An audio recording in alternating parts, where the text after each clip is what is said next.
Ça fait beaucoup de... Et pourquoi toutes ces leçons de mémoire? C'est pour que nous puissions les approprier. C'est pour que nous puissions les approprier. Et quand nous les approprions, nous aurons la victoire. Nous aurons la victoire. Que Jésus nous aide. Amen. Que Jésus nous aide. Amen. Nous allons en lire Proverbe 3, le verset 9. Proverbe 3, le verset 9. La dernière leçon que Jésus nous a appris, c'est au sujet des dîmes. Parce qu'il nous a déjà dit comment nous allons faire pour être bénis. Mais si nous sommes bénis maintenant, je me suis dit, je suis béni. Dieu m'a donné telle chose. Dieu veut, pour que cette chose dure, pour que ça soit permanente. Parce qu'on peut avoir une chose qui n'est pas permanente, non? Répondez-moi, on peut avoir quelque chose qui n'est pas permanent. Oui. Mais Dieu veut que notre bonheur soit permanent. Oui. C'est pourquoi nous allons lire, quelqu'un peut me lire Proverbe 3, le verset 9 et 10 là. 9. Honore l'Éternel avec tes biens et avec les prémices de tout ton revenu. 10. Alors tes greniers seront remplis d'abondance et tes cuves regorgeront de mou. Merci beaucoup. Dieu nous a encore appris cette semaine que oui, je vais vous bénir. Mais pour que votre bénédiction soit abondante et que ça regorge, vous avez dit, ton grenier regorgera de mou. Ça veut dire que notre bien ne sera pas pour un jour, ce n'est pas pour un mois, ce n'est pas pour un temps. Dieu veut que nous ayons une bénédiction permanente. Mais pour une bénédiction permanente, c'est que ce qu'il nous donne, il ne veut pas que nous puissions le garder pour nous. Il veut que nous puissions le donner à Dieu. Non seulement à Dieu. Est-ce que notre Dieu mange? Non. Dites-moi si notre Dieu mange. Non. Non. Il n'a pas besoin de ça. Qu'est-ce qu'il a dit? Il a dit, si vous voulez manger, est-ce que ce n'est pas pour lui les bêtes qui sont dans les champs? Oui. Mais oui. Mais oui, nous allons lire Ecclésiaste 11. Quelqu'un pour lire Ecclésiaste 1, à partir du verset 1, dites-moi. Oui. Ecclésiaste 1, à partir du verset 1.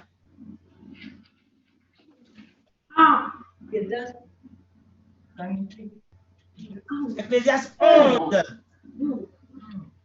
Jette ton pain sur la face des eaux, car avec le temps, tu le retrouveras. Merci. Dieu veut que nous puissions jeter notre pain à la surface des eaux. Comment je peux jeter mon pain à la surface des eaux? Donner à celui qui en manque. Quelqu'un a un problème. Je ne vais pas garder mon pain pour dire je le garde pour moi. Je le garde pour moi. Je ne serai pas béni. Il veut que je puisse le jeter. Celui qui en a besoin, que je lui donne. Ouais. Il ne faut pas que je dise, si je donne maintenant, c'est tout ce qui me reste. Demain, je n'en aurai plus. Qu'est-ce que mes enfants vont manger demain? Est-ce que c'est nous qui pouvons quelque chose? Non. Non, Dieu veut que nous puissions le donner. Nous puissions aider les autres. Quand nous aidons les autres, Dieu nous bénit encore. Oui. Dieu, il dit que notre grenier sera... nous avons lu ça dans notre leçon de la semaine. Nous avons lu ça dans Malachie, non? Quelqu'un peut me lire Malachie 3. Hein?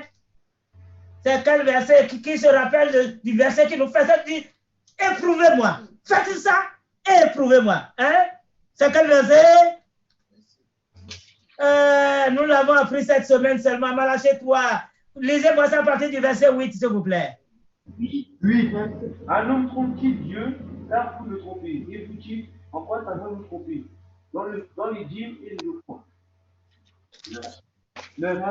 Vous êtes frappés par la malédiction et vous me trompez. La nation tout entière. 10. Apportez à la maison du trésor afin qu'il vienne de la nourriture dans ma maison. Mettez-moi de la sorte à l'épreuve de l'Éternel des armées. Et vous devez si je n'ouvre pas pour vous les écrits des cieux, que je ne répands pas sur vous la bénédiction en abondance. Merci beaucoup. Dieu dit, mais nous le volons. Mais ce qu'il veut, il dit que Dieu, lui, ne mange pas. Que nous l'apportons quelque chose dans la maison de Dieu. S'il y a un travail de Dieu, que nous soyons prêts à le faire. S'il y a quelque chose dans lequel nous pouvons faire quelque chose pour avancer le travail de Dieu, nous le faisons. Quelqu'un a besoin d'un moyen, nous le donnons. Il dit, mettez-moi à l'épreuve. Dieu a promis de nous bénir cette année. Amen. Amen. Il donne les conditions pour que nous soyons bénis. Amen. Les conditions pour que notre bénédiction soit beaucoup permanente et éternelle. Amen. Que Dieu nous aide. Amen. Dieu veut nous bénir. Il nous a promis depuis le début de l'année. Et il nous a dit dans quelles conditions nous devons être pour être bénis. Il nous a dit, il nous montre aujourd'hui maintenant, tu veux plus de bénédiction. Tu veux que ta bénédiction soit permanente. Parce que beaucoup ne savent pas que nous nous faisons du mal. C'est ça que le livre de Malachie dit. Il dit, mais vous êtes devenus malades, vous êtes pauvres. Pourquoi? Parce que ce que vous devez faire, vous ne le faites pas. Mes affaires ne marcheront pas. Vous savez, nous n'avons pas besoin, pour parler de Dieu, de lire plusieurs chapitres de Dieu. Nous devons, parce que ce qui s'est passé dans la Bible, nous devons le citer, mais notre vie, nous-mêmes, doit refléter. Vous voyez, quand le frère faisait la leçon, il a parlé de lui. Nous devons, mais comment est-ce que ça s'accomplit dans notre vie? Moi, Dieu m'avait béni. Dieu m'avait fait beaucoup de choses. Mais puisque Dieu a vu que, non mais ça ne me permettait plus de faire comme il veut, mais il a fermé tout.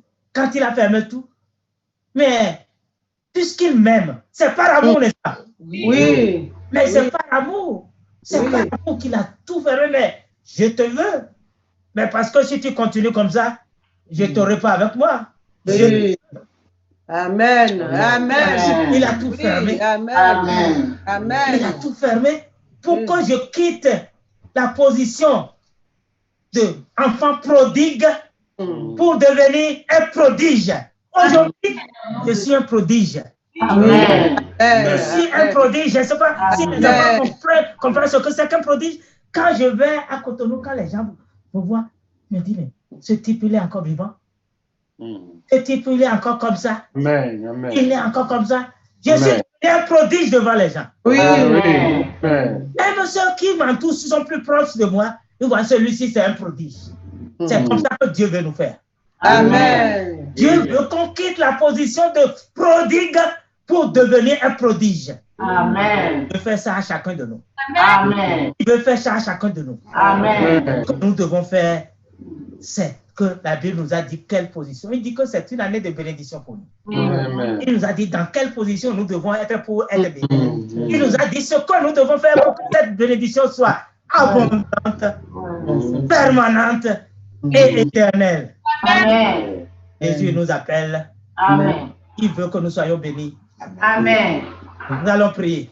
Oh Père éternel, nous te disons merci. Nous te bénissons Seigneur. Merci d'avoir été avec nous. Et jusqu'ici, tu nous as aidés à mener notre bénédiction. Et maintenant, ce que tu nous demandes, nous allons sur nos genoux. Seigneur Jésus, nous voulons te voir. Nous voulons te voir dans nos vies. Parce que sans toi, nous ne pouvons rien. Parce que l'ennemi, il est rusé. Il est rusé. Aide-nous, Seigneur Jésus, à prier, à prendre toutes les armes pour pouvoir lutter contre lui. Seigneur Jésus, aide-nous. Ce matin, toutes les questions que nous avons amenées à toi, réponds-nous, Seigneur. Réponds-nous, Seigneur. Nous voulons rentrer avec la joie du salut, avec la joie de sanctification, avec la joie du baptême du Saint-Esprit. Ceux qui sont venus malades, qui repartent et guéris. Au nom du Seigneur, nous avons prié.